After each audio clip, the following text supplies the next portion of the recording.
Salut la communauté de coups critiques, ici Marika. Je récidive ce mois-ci avec une nouvelle vidéo littéraire. Donc j'aborderai à nouveau 5 œuvres qui m'ont inspiré dans le jeu de rôle, que ce soit dans la position de joueuse ou dans celle de meneuse de jeu.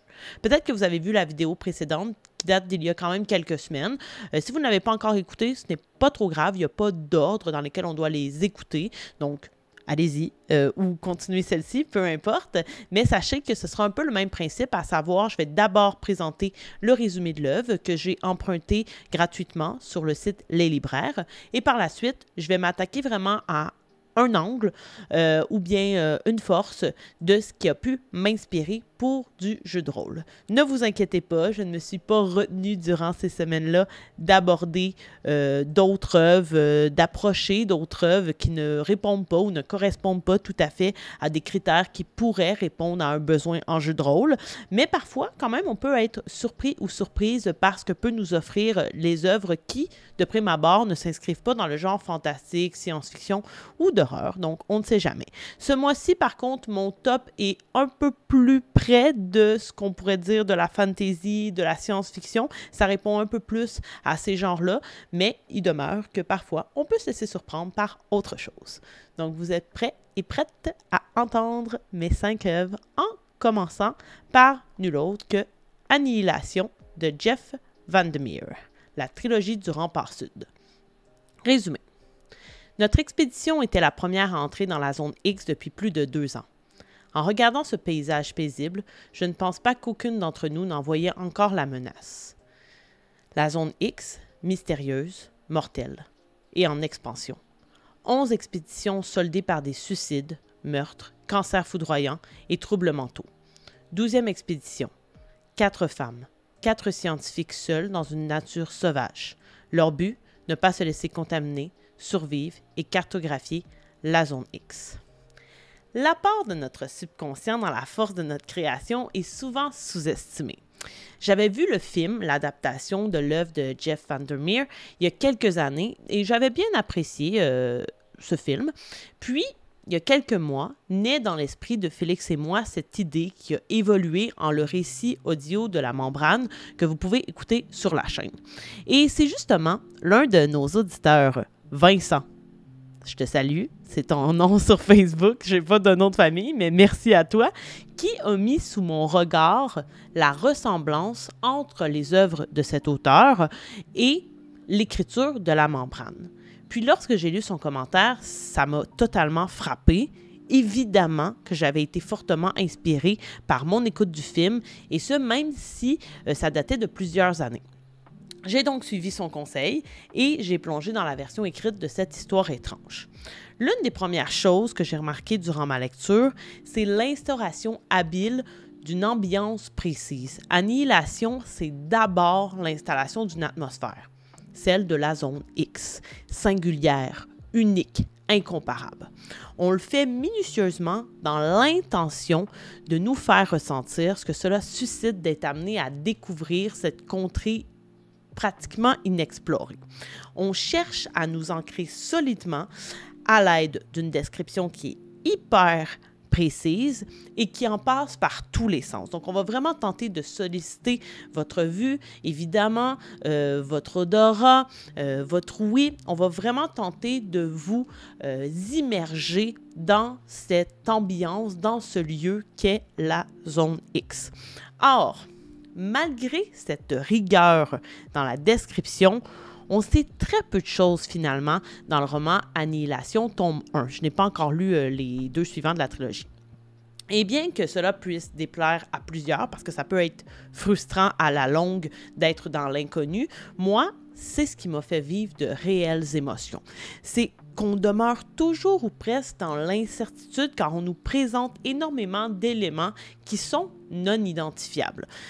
Ça peut devenir agaçant, comme je le disais, pour la lectrice ou le lecteur, puisqu'il est fréquent de ne pas être en mesure de s'imaginer ce qu'on tente de nous faire voir. D'autant plus qu'on sait pertinemment au cours de l'histoire, plus on avance dans notre lecture, parce qu'il s'agit de clés de lecture auxquelles on nous donne accès justement, que la perception de la narratrice principale est biaisée par l'environnement même de la zone X. C'est-à-dire qu'à un certain moment, elle va être contaminée par la zone, puis elle va se mettre à halluciner, à imaginer des choses. Donc, on peut pas savoir si finalement le témoignage qu'elle nous fait de cette aventure à travers la zone X est fidèle et crédible. Il y a donc un cumul de facteurs qui fait en sorte de rendre le tout extrêmement nébuleux et par moments quasi impossible à croire. S'ajoute à cela les indices, les minimes indices, les parcelles d'indices qui sont tout aussi étranges les uns que les autres, tels que la végétation qui va transmettre des messages et qui viennent finalement exacerber le côté déconcertant de cette expérience qu'est la lecture de Annihilation. Je crois sincèrement que ça peut être super difficile d'offrir un tel climat dans une partie de jeu de rôle. Mais si c'est fait avec une certaine acuité, le résultat doit être vraiment merveilleux à vivre. J'aimerais être une de ces joueuses plongées dans ce type d'exploration vers l'inconnu où les solutions ne sont pas évidentes, voire par moments quasiment inexistantes. Car l'objectif, je crois, pourrait être davantage dans le ressenti des lieux et pourquoi pas dans une introspection de son personnage et de ce qui l'amène à faire cette aventure. Après tout, Annihilation, c'est aussi beaucoup cela. Deuxième œuvre, et là, j'attaque du costaud. Dune. Les enfants de Dune. Frank Herbert. La prophétie s'est réalisée, car sur Dune, la planète des sables, le désert s'est transformé en jardin. Mais l'épice de préséance vient à manquer. L'antique abomination ressurgit du passé et tente de prendre le pouvoir. Leto Atréide doit se battre dans un combat sans merci, non plus pour posséder la préséance, mais pour l'immortalité. Donc, comme je le disais en préambule, je m'attaque à une œuvre colossale. Dune pourrait faire l'objet d'une vidéo à lui tout seul. Et je dois l'avouer, c'est une découverte sur le tard pour moi. C'est Villeneuve et son adaptation cinématographique qui m'auront conduite à me lancer dans la lecture des ouvrages qu'on m'avait présentés de prime abord comme extrêmement hermétiques. Ayant confiance en mes compétences de lectrice, je n'en suis pas à mon premier rodéo tout de même, je me suis plongée et quelle ne fut pas ma découverte lorsque je décidai de ne plus jamais remonter à la surface à la suite de ma lecture. L'univers de Dune m'a absorbé à l'image des vers des sables refermant leur gueule sur leurs victimes. Je pense, en toute franchise, qu'il n'y a pas une seule journée qui passe sans que mon esprit se soit égaré l'espace d'un instant sur les Atréides ou les Freeman. Mon pèlerinage m'aura conduite jusqu'au 4e livre pour le moment. Donc, j'ai choisi aujourd'hui de vous parler de ma plus récente lecture, à savoir le 3e tome, Les enfants de Dune, notamment car mon angle d'attaque est le traitement de la spiritualité dans la série. D'entrée de jeu, je pense qu'il est primordial de mentionner que les religions sont intrinsèquement reliées au pouvoir culturel et politique dans l'œuvre de Frank Herbert. C'est que l'importance accordée à la spiritualité est considérable et aura inévitablement un impact sur le quotidien de la société dans laquelle il s'inscrit. Ce qui, à mon avis, manque parfois, souvent, cruellement dans une partie du jeu de rôle. Je crois que nous gagnerions davantage à rattacher finalement les sphères politiques, culturelles et religieuses dans nos scénarios de jeu de rôle. Je ne suis pas en train de dire que ça n'existe pas, mais je pense qu'il y a de la place pour qu'on le fasse plus souvent. Comme le dit un proverbe Bene Gesserit, lorsque la religion et la politique voyagent dans le même chariot, les voyageurs pensent que rien ne peut les arrêter. Ils vont de plus en plus vite. Ils oublient alors qu'un précipice se révèle toujours trop tard. Bien que la spiritualité et la religion, car il y a quand même une nuance à faire entre les deux, soient omniprésentes dans les 2 premiers tomes aussi, j'ai trouvé que le rapport contrôle-libération, qui m'intéresse plus spécifiquement quand il est question de ces thématiques, prend véritablement son envol dans Les enfants de Dune. Beaucoup de facteurs en sont responsables, notamment la disparition du Messie, du Muad'Dib, donnez-lui le nom que vous voulez bien, mais surtout la présence importante d'Alia, la prêtresse au pouvoir divinatoire, la sœur de Paul Atreides et la possession de l'abomination. Et je vous parle même pas du destin de Leto II qui mettra fin à la dictature religieuse de sa tante, obsédée par sa soif de domination. Car oui, la véritable guerre, à mon avis, dans Les Enfants de Dune, oppose la pensée spirituelle, celle qui relève de la transcendance et de la libération, et à la pensée, en fait, religieuse, celle qui concerne davantage la question du contrôle. Je vous laisse imaginer là, ce beau combat, ce beau duel, cet excellent terrain de jeu que pourrait proposer ce genre d'affrontement dans une partie de jeu de rôle sur table. C'est court, parce que je pourrais vous parler de Dune pendant des heures. N'hésitez pas à le faire en commentaire avec moi. Je ne suis pas une experte en la matière, comme je vous dis. J'approche l'œuvre, j'en suis maintenant au 4e tome. Donc, d'ici à ce que la vidéo sorte, d'ici à ce que je vois vos commentaires, probablement que j'aurai plongé dans le 4e tome. Et ce, avec grand plaisir. La 3e œuvre. Et ce n'est pas juste une œuvre, c'est une série. La série Blackwater de Michael McDowell. Résumé. Alors que les flots sombres et menaçants de la rivière submergent Perdido, une petite ville du sud de l'Alabama, les Cascades, une riche famille de propriétaires, doivent faire face aux innombrables dégâts provoqués par la crue. Mené par Marie-Love, la puissante matriarche, et par Oscar, son fils dévoué, le clan s'apprête à se relever. Mais c'est compté sans l'apparition, aussi soudaine que mystérieuse, d'Eleanor Dammert, jeune femme séduisante, au passé trouble, dont le seul dessein semble être de s'immiscer au cœur de la famille Cascade. Et oui, je vous parle encore de Michael McDowell. Au cours des 12 derniers mois, j'ai engouffré les 6 tomes de la série Blackwater comme le plus délicieux des desserts.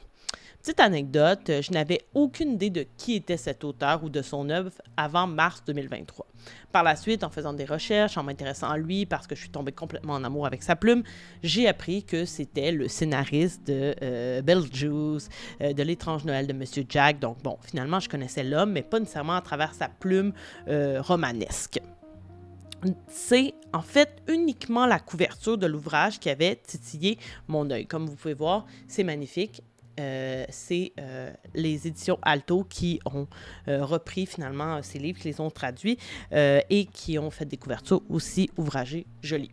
Donc, quel plaisir ce fut de me laisser tenter par le beau parce que il y avait du beau à l'extérieur comme il y en avait à l'intérieur. Je sais que j'ai abordé antérieurement, dans les vidéos précédentes, en détail la justesse des descriptions des personnages de McDowell. Dans toute la précision que je pouvais donner à son écriture. Par conséquent, cette fois-ci, j'ai décidé de me pencher sur sa grande capacité à traiter le surnaturel dans la subtilité. Rappelez-vous, si vous avez écouté la vidéo précédente, je vous avais mentionné qu'il n'était point question de fantastique ou de surnaturel dans Les Aiguilles d'or, œuvre de laquelle j'avais parlé. Il en est autrement dans Blackwater. Tout débute avec la façon qu'a l'auteur d'installer son ambiance. Perdido, ville du sud des États-Unis dans laquelle se déroule l'entièreté du récit ou presque, se situe entre 2 rivières boueuses, véritable lieu de terreur pour les habitants de l'endroit. Pourquoi? Parce que chaque année, elles emportent avec elles ceux qui s'aventurent trop près de ces berges ou les plus vaillants qui osent s'y promener en canot. Déjà, un berceau mythique pour balloter notre histoire sur fond de marécages, de pluies diluviennes, d'inondations, de scieries où l'homme sue sa vie et les arbres meurent sous son effort. De prime abord, ce ne pourrait être que la lecture des péripéties d'une famille sudiste au début du 20e siècle, mais c'est justement, comme ça a été mentionné dans le résumé, l'arrivée impromptue d'un personnage étrange qui amène avec elle l'inconcevable et l'horreur.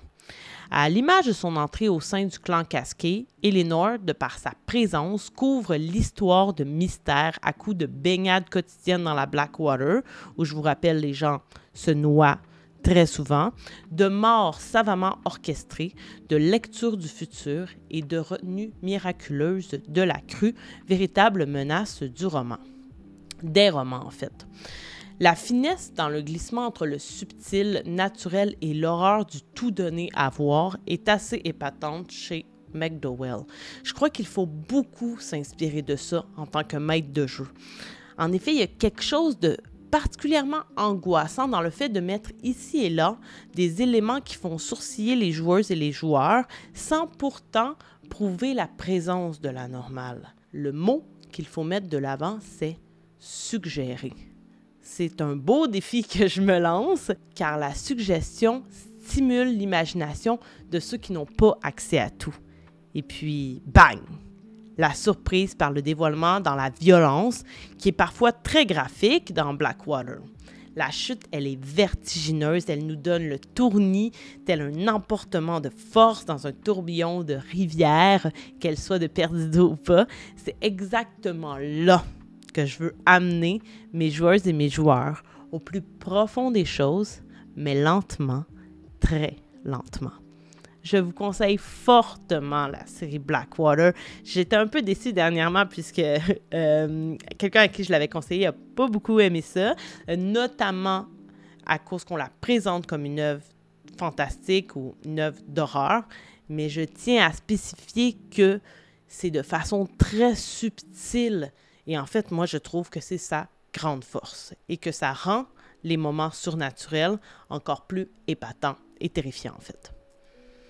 Quatrième œuvre, mais non la moindre, la série, encore une fois, une série, donc plusieurs livres, Saga, de Brian K. Vaughan et Fiona Staples. Résumé.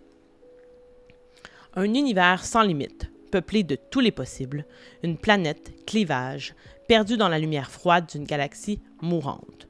Sur ce monde en guerre, la vie vient d'éclore. Deux amants que tout oppose, Alana et Marco, donnent naissance à Hazel, un symbole d'espoir pour leurs peuples respectifs. L'espoir, une idée fragile qui devra s'extraire du chaos de clivage pour grandir, s'épanouir et conquérir l'immensité du cosmos. Il y a quelques années, je me suis mise à lire de la BD et des romans graphiques. C'était pas un médium qui m'attirait à la base. En fait, je pense simplement que je n'avais pas eu accès à ce qui pouvait m'intéresser dans le domaine. En découvrant la maison d'édition Image et Urban Comics, je me suis laissée emporter par les Deadly Class, Rats Queens, Paper Girls de ce monde, mais plus particulièrement par la série Saga. Quelle épopée déjantée! Cette guerre entre planètes et surtout entre espèces met en scène un amour interplanétaire qui va vous ravager le cœur. Dans les multiples voyages que nous donne à voir l'incroyable course-poursuite racontée sur les 11 tomes parus, et ce n'est pas terminé, nous avons moult et moult occasions de rencontrer des espèces inventées de toutes parts par l'esprit créatif, mais avouons-le, un peu tordu de Brian K. Vaughan et Fiona Staples. Laissez-moi seulement vous en nommer quelques-unes en rafale.